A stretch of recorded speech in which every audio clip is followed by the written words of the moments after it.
नमस्कार, स्वागत है आपका के न्यूज में। मैं हूं आपके साथ विशाल पंडित। आज हम स्पेशल रिपोर्ट में सबसे पहले बात करेंगे महाराष्ट्र की सियासत में भारी उलटफेर की। दरअसल सवाल ये उठ रहा है कि सूबे में क्या है शरद पवार की पार्टी का भविष्य। वहीं बात संभल सर्वे पर सुप्रीम निर्देश की और चलते चलते बात मध्य प्रदेश के डिंडोरी जिले में जंगली जानवरों के आतंक की। तो अब चलते हैं खबरों के विस्तार में।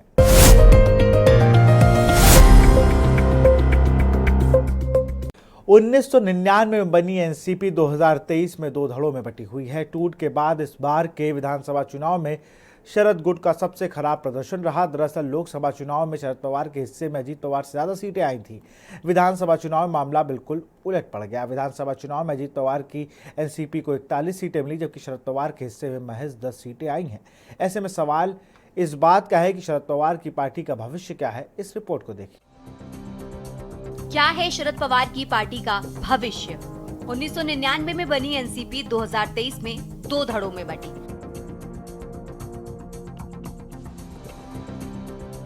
अपने पहले ही चुनाव में पार्टी ने 58 सीटें जीती।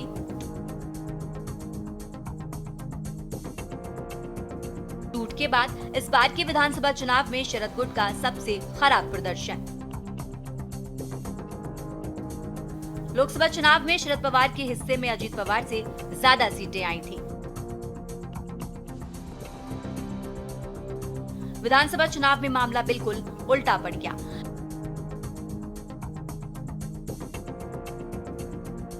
विधानसभा चुनाव में अजीत पवार की एनसीपी को 41 सीटें मिली थी,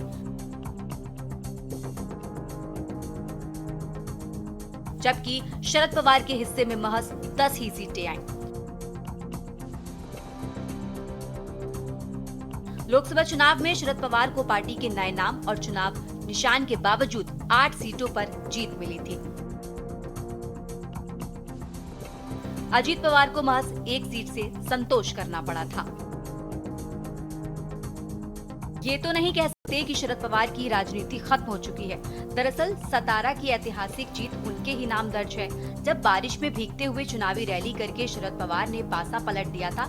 आपको बता दें कि उद्धव ठाकरे की तरह शरद पवार के लिए भी बीएमसी चुनाव आखिरी इम्तिहान होंगे और तब तक तैयारी के लिए समय भी पर्याप्त है। आपको बता दें 83 साल के शरद पवार ने विधानसभा चुनाव में प्रचार के दौरान अपनी परंपरागत सीट बारामती में कहा था कि मैं सत्ता में नहीं हूँ, राज्यसभा में भी मेरा कार्यकाल 1.5 साल बचा है, इसके बाद मैं भविष्य में कोई चुनाव नहीं लड़ूंगा। अगर शरद पवार अपनी बात पर अड़े रहते हैं तो ये उनके नेतृत्व में पार्टी का आखिरी विधानसभा चुनाव होगा। खास बात यह है कि ये 6 दशक से भी लंबे शरद पवार के राजनीतिक जीवन का सबसे खराब चुनाव साबित होगा। जब दो धड़ों में बटी एनसीपी। जुलाई 2023 में शरद पवार के भतीजे अजीत पवार ने बगावत करके पार्टी को 2 हिस्सों में बांट दिया। अजीत को 40 से ज्यादा विधायकों का समर्थन मिला था।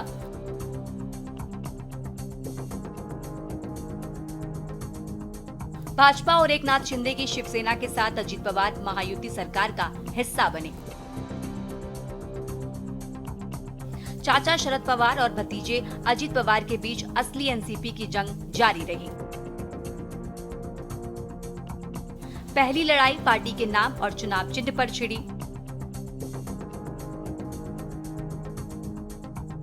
मगर यहां अजीत गुट की जीत हुई।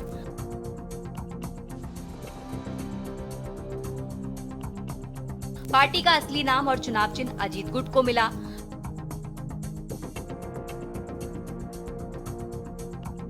विधानसभा चुनाव में भी शरद पवार ने असली एनसीपी होने का दावा किया, मगर जनता का साथ नहीं मिला। पार्टी टूटने के बाद ये शरद पवार और अजीत पवार गुट के बीच पहला विधानसभा चुनाव था। भतीजे के सामने चाचा को शिकस्त का सामना करना पड़ा। आपको बता दें कि महाराष्ट्र विधानसभा चुनाव के दौरान सोशल मीडिया पर एक वाक्य धूम मचा रहा था। वो था, जहां बूढ़ा आदमी चल रहा है वहां अच्छा हो रहा है। कम से कम शरद पवार से प्यार करने वाले हर व्यक्ति को इस लाइन का मतलब पता था। शरद पवार के गुट के उम्मीदवार ये सोच रहे थे कि वो अपने प्रमुख नेता के जादू से विधानसभा पहुंच जाएंगे। यही कारण था जहां एनसीपी एसपी के उम्मीदवार चुनाव लड़ रहे थे, वहां शरद पवार की रैलियों की खूब मांग थी। 84 वर्षीय शरद पवार ने भी इस मांग के मद्देनजर राज्य भर में 69 सार्वजनिक बैठकें की। वो समय समय पर प्रेस कॉन्फ्रेंस के जरिए अपना राजनीतिक रुख बताते रहे और उन्होंने लोगों को अपने पक्ष में करने का भी प्रयास किया। बहरहाल तमाम कोशिशों के बाद भी शरद पवार को 86 में से सिर्फ 10 सीटें ही मिली। कोर्ट की शरण में शरद पवार। आपको बता दें कि महाराष्ट्र विधानसभा चुनाव में मिली हार के बाद शरद पवार अपने भतीजे अजीत पवार के खिलाफ सुप्रीम कोर्ट पहुंच गए हैं। शरद पवार का दावा है कि एनसीपी केस में सुप्रीम कोर्ट की हिदायतों का अजीत पवार ने बिल्कुल भी पालन नहीं किया। दरअसल शरद पवार का तो उद्धव ठाकरे से भी बुरा हाल हुआ है। हालांकि बीएमसी चुनाव से उम्मीदें तो शरद पवार को भी होंगी। फिलहाल तो सुप्रीम कोर्ट का ही आसरा है। सुप्रीम कोर्ट ने विधानसभा से पहले लोकसभा चुनाव में भी अजीत पवार के हिस्से वाली एनसीपी को चुनाव कैंपेन के लिए खास हिदायतें दी थी। सुप्रीम कोर्ट के निर्देशों के मुताबिक अजीत पवार को घड़ी चुनाव निशान का इस्तेमाल करने की इजाजत तो थी, लेकिन लोगों को बार बार ये बताना भी जरूरी था कि वो अस्थायी तौर पर ऐसा कर रहे हैं। जब तक कि अदालत का फैसला नहीं आ जाता, शरद पवार गुट की तरफ से दाखिल याचिका में आरोप लगाया गया कि अजीत पवार ने महाराष्ट्र विधानसभा चुनाव के दौरान सुप्रीम कोर्ट के दिशा निर्देशों की अनदेखी की और लोगों के मन में भ्रम पैदा कर फायदा उठाया। आपको बता दें कि सुप्रीम कोर्ट ने लोकसभा और विधानसभा चुनावों में अजीत पवार वाले गुट को पार्टी का नाम और चुनाव निशान इस्तेमाल करने की छूट दी थी। वहीं शरद पवार को चुनावों में नेशनलिस्ट कांग्रेस पार्टी यानी शरद चंद्र पवार नाम वाली तुहरी बजाते हुए आदमी वाला चुनाव निशान इस्तेमाल करने की अनुमति दी गई थी। असल में अजीत पवार बरसों से चुनाव कैंपेन एनसीपी के नाम पर करते आए हैं। अजीत पवार की पूरी राजनीति शरद पवार के ही साए में चलती आई है। शरद पवार के नाम पर वो चुनाव भी जीतते आए हैं, इसलिए अजीत पवार को भी हिदायत दी थी कि चुनाव प्रचार के दौरान वो शरद पवार की तस्वीर का इस्तेमाल नहीं करेंगे। स्पेशल डेस्क के न्यूज इंडिया। एमपी के डिंडोरी जिले में बाघिन और जंगली हाथियों का आतंक है। इसी वजह से प्रशासन ने स्कूल बंद कर दिए हैं। बताया जाता है कि हाथियों का झुंड छत्तीसगढ़ से आया है और इस झुंड ने घरों और फसलों को नुकसान पहुंचाया। ये रिपोर्ट दें। मध्य प्रदेश के डिंडोरी जिले में जंगली जानवरों का आतंक। डिंडोरी के करंजिया जिले में हाथियों का झुंड मचा रहा उत्पात। इलाके में खूंखार बाघिन की दहशत। बंद कराने पड़े स्कूल और हाट बाजार। जिन क्षेत्रों में हाथियों के दल ने आतंक मचा रखा है, कि ग्रामीणों का चैन सुकून छिन गया है। वनांचल के लोगों की माने तो वो दिन किसी तरह से गुजार लेते हैं, लेकिन रात होते ही उनके घरों पर हाथियों के हमले का डर सताने लगता है। ऐसे में अपनी जान की सलामती के लिए कच्चे मकानों को यूं ही भगवान भरोसे छोड़कर मकानों की छतों पर कड़कड़ाती ठंड में तंबू तानकर रात काटने को मजबूर है। फिलहाल डिंडोरी जिले के करंजिया विकासखंड के गांवों में हाथियों और बाघ की दहशत जिला प्रशासन के लिए सिर दर्द बन गई है। कलेक्टर हर्ष सिंह ने ब्लॉक शिक्षा अधिकारी और बीआरसी के प्रतिवेदन पर हाथी और बाघों की दहशत से प्रभावित करीब 1 दर्जन गाँव में 25 से 29 नवंबर तक का अवकाश घोषित करने की सहमति प्रदान की है। यहाँ पे 15 से 20 जो है कर्मचारी है, दिन और रात में जोड़ के। सुबह जो है अलग अलग दल है, हाथी मित्र दल अलग बना हुआ है, जिसमें लोकल गांव वाले भी शामिल हैं और स्टाफ भी है। एक अलग रैपिड रिस्पांस टीम है जिसपे 6 से 8 लोग उसमें हैं, और एक अलग गश्ती दल है जो बाकी चीज़ें चेक करता है कि कोई पॉइजनिंग या इलेक्ट्रोक्यूशन या इस प्रकार की घटनाएं ना हो, तो उसको प्रिवेंट करने के लिए जो है वो भी एक दल है। तो कुल मिलाकर 15 से 20 लोग जो है पूरे 24 घंटे सक्रिय रहते हैं। एक बाघिन का मूवमेंट यहाँ पे है, उसके पंजे पग मार्क्स हमें भी मिले हुए हैं। किल भी वहाँ पे देखा हुआ है आस पे। तो प्रयास ये है कि मानव और बाघ की जो आपस में द्वंद्व की स्थिति को जो रोकने के लिए शासन द्वारा ये तय किया गया है कि इस बाघिन को हम कैप्चर करके इसका देखें स्वास्थ्य कैसा है, किस स्थिति में, और इसी प्रयास में इसको पकड़ने की कोशिश की जा रही है। तो पहला हमारा अटेम्प्ट ये रहेगा कि हम इसको ट्रैप केज के माध्यम से इसको कैप्चर करें, सेफ कैप्चर करें। क्योंकि हमारे पास इस बाघिन द्वारा किया हुआ किल भी यहाँ मौजूद है, तो किल को हम वहाँ पर रखेंगे और उसमें बाघिन को आकर्षित करने का प्रयास करेंगे। आपको बता दें कि ग्राम पंचायत पंडरी पानी और ढंडपथरा के गांवों अमहादादर, झिझरिया, बहरा, इमली टोला व चकरार में हाथियों का उत्पात एक सप्ताह से जारी है। हाथी के दल ने अब ग्राम चकरार के किसानों के खेत में खड़ी फसल को खाकर चौपट करने के साथ ही बाकी खड़ी फसलों को रौंद दिया है। वहीं बाघिन की मौजूदगी से ग्रामीण भय में है और सर्दी में भी रात जाग कर गुजार रहे हैं। हाथी और बाघिन के आतंक वनांचल क्षेत्र के ग्रामीणों के मन में फिलहाल डर बैठा हुआ है। अब लोग रात की बजाय दिन में भी सुरक्षा की दृष्टि से सुनसान इलाकों में जाने से बच रहे हैं। ग्रामीणों का कहना है कि जब तक इन वन्य प्राणियों का यहाँ से गमन नहीं हो जाता तब तक इस क्षेत्र में इनके हमले की आशंका बरकरार है। ऐसी स्थिति में वो किसी भी सूरत में जान जोखिम में डालकर कोई काम नहीं करना चाहते हैं। जान बचाने के लिए हम लोग छत में रहते हैं, रात में नहीं सो पाते हैं। बहुत लोग डरे सहमे थे। हाँ, नहीं सो पाते हैं, डर लगती है। जब से टाइगर आया है तो और फिर वो क्या बोलते हैं, हाथी आया था तो और फिर बहुत डर लगता था, पूरी रात नहीं सोते थे। वहीं ग्राम पांड्री पानी के साप्ताहिक बाजार में पंचायत द्वारा खतरे को भांपते हुए दुकानदार और ग्राहकों को सतर्क और जागरूक करने के उद्देश्य से मुनादी कराकर सचेत किया गया है। बता दें कि 2 सप्ताह से लगातार इसी प्रकार मुनादी कराई जा रही है, तो वहीं वन विभाग हालातों पर नजर रखे हुए और गाँव वालों को सुरक्षा का भरोसा भी दे रहे हैं। स्पेशल डेस्क के न्यूज इंडिया।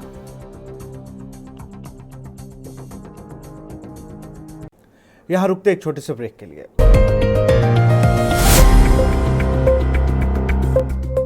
ब्रेक के बाद आपका स्वागत है।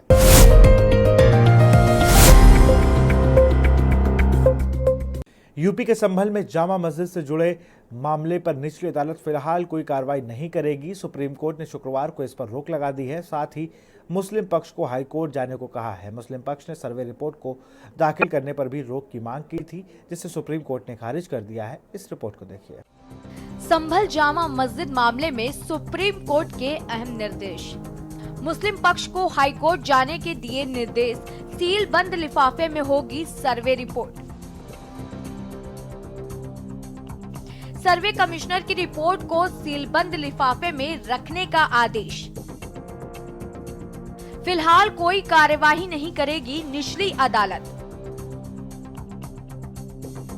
मुस्लिम पक्ष ने सर्वे रिपोर्ट को दाखिल करने पर भी रोक की मांग की थी। सुप्रीम कोर्ट ने मुस्लिम पक्ष की मांग किया खारिज। सुप्रीम कोर्ट ने हाई कोर्ट को दिए अहम आदेश। कहा कि हाई कोर्ट मस्जिद कमेटी की याचिका की लिस्टिंग 3 वर्किंग डे के भीतर करे। यूपी के संभल की शाही जामा मस्जिद मामले पर शुक्रवार को सुप्रीम कोर्ट में अहम सुनवाई हुई। इस दौरान सुप्रीम कोर्ट ने निचली अदालत की कार्रवाई पर रोक लगा दी है। इस मामले में निचली अदालत तब तक कुछ कार्रवाई नहीं कर सकेगी जब तक मस्जिद के सर्वे के खिलाफ मुस्लिम पक्ष की याचिका हाई कोर्ट में लिस्टेड नहीं हो जाती। बता दें कि शाही जामा मस्जिद कमेटी ने निचली अदालत के आदेश को सुप्रीम कोर्ट में चुनौती दी। वहीं सुप्रीम कोर्ट ने मस्जिद कमेटी को हाई कोर्ट जाने को कहा है। साथ ही हाई कोर्ट के ये भी आदेश दिया है कि वो मस्जिद कमेटी की याचिका की लिस्टिंग 3 वर्किंग डे के भीतर करे। विष्णु जी, क्या आप निचली अदालत के फैसले पर जो या सर्वे रिपोर्ट जमा करने पर भी रोक लगा दी है? सुप्रीम कोर्ट ने आज क्या ऐसा कहा? नहीं। देखिए, आज माननीय सुप्रीम कोर्ट के सामने याचिका दायर की गई थी। ऑनरेबल सुप्रीम कोर्ट ने ये कहा, सबसे पहले ऑनरेबल सुप्रीम कोर्ट ने चिंता जताई कि वहाँ पे पीस और हार्मनी मेंटेन रहे, और स्टेट ऑफ यूपी की तरफ से जो काउंसिल प्रेजेंट, उन्होंने कहा कि हम सारी कोशिश और हम पूरा दायित्व है पीस और हार्मनी मेंटेन करने का। इसके बाद माननीय सुप्रीम कोर्ट ने जो मस्जिद कमेटी थी जिन्होंने एसएलपी दायर की थी, उनको कहा कि आप इस ऑर्डर को हाई कोर्ट में चैलेंज कर सकते हैं, और हाई कोर्ट में जाने का उनको एक लिबर्टी दी है। साथ ही साथ ऑनरेबल सुप्रीम कोर्ट ने यह भी कहा है कि 3 दिन के अंदर अगर आप हाईकोर्ट में याचिका दायर करते हैं तो मामला हाईकोर्ट के सामने लिस्ट किया जाए और हाईकोर्ट के फर्दर डायरेक्शंस तक के लिए वेट किया जाए, और तब तक के लिए ट्रायल कोर्ट की प्रोसीडिंग रुकी रहेगी जब तक हाईकोर्ट अपना निर्देश नहीं दे देता है। और ये मामला अभी ट्रायल कोर्ट में 8 जनवरी को लगा हुआ है। साथ ही साथ ऑनरेबल सुप्रीम कोर्ट ने यह भी निर्देश दिया है कि जो एडवोकेट कमिश्नर महोदय हैं वो अपनी रिपोर्ट सील कवर में दाखिल करेंगे। हम और हमारी कमेटी और संभल के लोग, माननीय वहाँ के एमपी साहब और कोई लोग भी उससे मुतमईन नहीं है।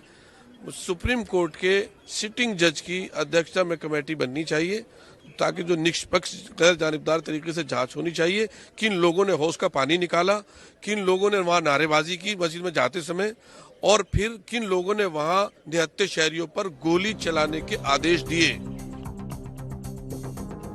बता दें कि चीफ जस्टिस संजीव खन्ना और जस्टिस पीवी संजय कुमार की बेंच ने सर्वे कमिश्नर की रिपोर्ट को सीलबंद लिफाफे में रखने का आदेश दिया है। साथ ही अब सर्वे रिपोर्ट भी नहीं खुलेगी। देखिए, सुप्रीम कोर्ट का जो फैसला है, जो हमने सुना है और उसके ऊपर रोक लगाई निचली अदालत के ऊपर, निश्चित रूप से उसका हम स्वागत करते हैं और अब फौरी तौर के ऊपर राहत मिलने का काम होगा। क्योंकि जिस तरह का ये माहौल बन गया, 1991 के वर्शिप एक्ट की पूरी तरीके से व्याख्या होनी चाहिए और सुप्रीम कोर्ट को संज्ञान लेकर के, क्योंकि अगर ये इसी प्रकार से कार्य हुए तो अराजकता का माहौल पूरे देश के अंदर बनेगा। अभी मस्जिदों के नीचे मूर्तियां तलाशी जा रही हैं, फिर मंदिरों के नीचे तलाशे जाएंगे कि ये फलामत का था, ये फलामत का था, फिर उसके बाद जैनियों का और इनका शुरू हो जाएगा, फिर गुरुद्वारे के नीचे कोई ढूंढेगा, कोई चर्च के नीचे। तो ये तमाशा जो देश में बनाने की बात होगी, ये बहुत खतरनाक है। देश मोहब्बत से चलेगा, लोगों की आस्थाओं का सम्मान होना चाहिए और सबकी आस्थाओं का सम्मान होना चाहिए। माननीय सर्वोच्च न्यायालय ने जो भी फैसला दिया है, हम उसका सम्मान करते हैं। उस हिसाब से सरकार काम करेगी और हमारी प्राथमिकता है कि हम प्रदेश में संभल में लाइन ऑर्डर को मेंटेन करें।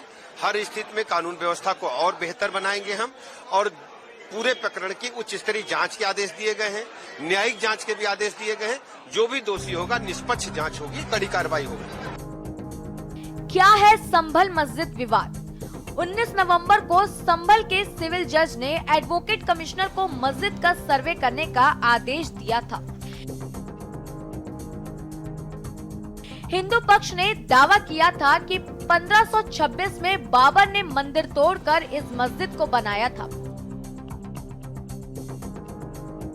19 नवंबर को पहली बार मस्जिद का सर्वे हुआ। भीड़ तो जुटी लेकिन तनाव नहीं बढ़ा। 24 नवंबर को यहां सर्वे के दौरान दोनों पक्ष आमने सामने आ गए और हिंसक बढ़ गई। मस्जिद कमेटी ने अपनी याचिका में निचली अदालत के आदेश को जल्दबाजी में दिया गया आदेश बताया था। साथ ही ये भी तर्क दिया था कि 1991 के वर्शिप एक्ट के तहत ऐसा आदेश जारी नहीं किया जा सकता। मस्जिद कमेटी ने दावा किया कि निचली अदालत ने मुस्लिम पक्ष को सुने बिना ही एक तरफा आदेश जारी कर दिया था। बता दें कि संभल हिंसा पर सुप्रीम कोर्ट ने अहम निर्देश देते हुए निचली अदालत से संभल जामा मस्जिद मामले पर सुनवाई न करने को कहा है। साथ ही सुप्रीम कोर्ट ने प्रशासन को कानून व्यवस्था को दुरुस्त करने की भी हिदायत दी है। देखिए, संभल इंसिडेंट को लेकर के सुप्रीम कोर्ट ने संज्ञान लिया और उन्होंने लोअर कोर्ट को अपने फैसलों के क्रियान्वयन पर रोक लगाने के लिए कहा है। साथ ही साथ जो सर्वे की रिपोर्ट है उसे सुनवाई तक रोके जाने का निर्देश दिया है और उन्होंने याचिकाकर्ताओं को भी कहा है कि वो पहले हाईकोर्ट में जाएं और हाईकोर्ट उनकी बात सुनेगा। लेकिन साथ साथ उन्होंने सुप्रीम कोर्ट ने भी अपनी ओर से डिस्पोज ऑफ नहीं किया है। 6 के बाद वो लिस्ट कर सकते हैं। हमें उम्मीद है ऑनरेबल सुप्रीम कोर्ट के इस निर्देश के बाद संभल के हालात सुधरेंगे, कानून व्यवस्था का जो शासन है वो स्थापित होगा और निसंदेह आम लोगों की मुश्किलें कम होंगी। निचली अदालत के आदेश पर एडवोकेट कमिश्नर ने जामा मस्जिद का सर्वे किया था। इस सर्वे रिपोर्ट को आज कोर्ट में पेश किया जाना था, हालांकि इसे अभी तक पेश नहीं किया गया है। संभल में जामा मस्जिद के हरिहर मंदिर होने का दावा किया गया था। देखिए, जिस तरीके से ये घटना हुई है, ये सुनियोजित एक घटना थी। इसमें जिले की न्यायपालिका, एडमिनिस्ट्रेशन जो भी था वहां का, डीएमएसपी और वकीलों की एक टीम, बीजेपी के कार्यकर्ता, ये सब मिले हुए थे और ये सुनियोजित तरीके से इसलिए पूरा दंगा कराया गया, लोगों की जान इसलिए ली गई क्योंकि योगी आदित्यनाथ को दिल्ली की गद्दी तक पहुंचना है। उसके लिए कुछ न कुछ तो करना पड़ेगा। किसकी मौतें होंगी, किसको मारा जाएगा, ये सबसे महत्वपूर्ण था। योगी आदित्यनाथ ने जो किया है, योगी आदित्यनाथ को इसको भुगतना भी पड़ेगा। इस चक्कर में न रहें कि आज वो मुख्यमंत्री हैं तो कल नहीं रहेंगे तो इससे बच जाएंगे। इन मामलात की सारी जो जड़ें हैं और जितनी भी शाखाएं हैं वो सिर्फ योगी आदित्यनाथ से जुड़ती हैं। मामले में अब आगे क्या? बता दें कि संभल की ट्रायल कोर्ट में शुक्रवार को सुनवाई हुई थी, लेकिन इसे टाल दिया गया। इस बार अब 8 जनवरी को सुनवाई होगी। इसी दिन सर्वे रिपोर्ट भी दाखिल हो सकती है। फिलहाल अब सब कुछ हाईकोर्ट पर निर्भर करता है।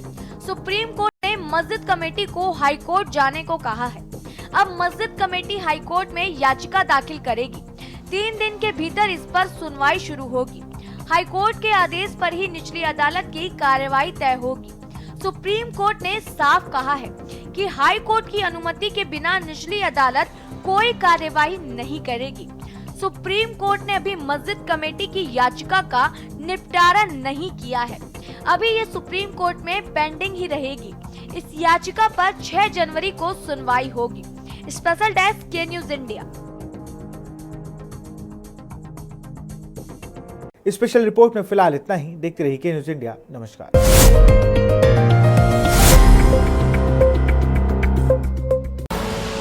आप देख रहे हैं के न्यूज, खबरों का सारथी।